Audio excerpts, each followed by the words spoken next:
Hello, my name is Tessa Gourley, and I'm a pharmacy resident at Good Samaritan Regional Medical Center. This is the Peri-procedure management of antithrombotic medications for interventional radiology procedures.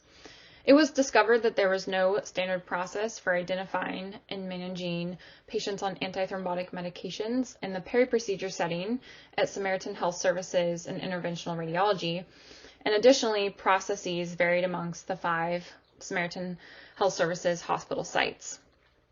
So the objective of this project was to implement and determine the impact of a system-wide standardized process for peri-procedure assessment, medication management, and finally, EPIC documentation of antithrombotic medications for patients having IR procedures.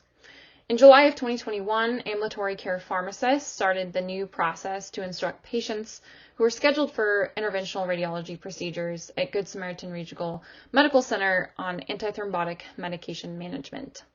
A documentation tool was also built in EPIC so that the assessment and instructions are easily accessible to all healthcare team members and the patient. Therapy plans were also designed based on best evidence and radiology approved guidelines.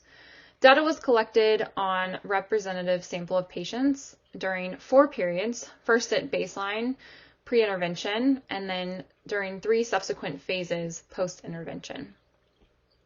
There were 32 patients in the pre-intervention cohort, of which 93.7% had issues identified in the management of their medications, as seen in Table 1. There were 95 patients in the post-intervention cohort. Of those, 22% had issues identified in medication management, as seen in Table 2.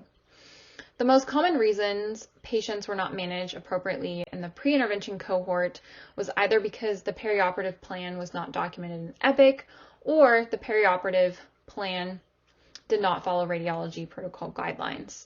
The most common reasons why patients were not managed appropriately in the post-intervention cohort was either because the report used to identify patients scheduled for an IR procedure had mistakenly missed the patient, which this was further corrected during phase 2, or the patient was scheduled for an urgent procedure and there was no time for the pharmacist to call the patient.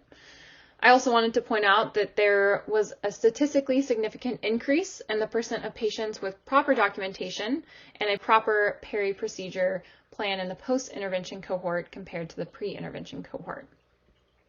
Success of the antithrombotic medication management in the outpatient peri-procedure setting may lead to expansion of this workflow to manage patients on antithrombotic medications scheduled for IR procedures in the inpatient setting, expansion of pharmacy's role in anticoagulation stewardship, and finally, expansion of the use of a centralized EPIC documentation tool to other services besides pharmacy, encompassing procedures beyond IR. Thank you for listening.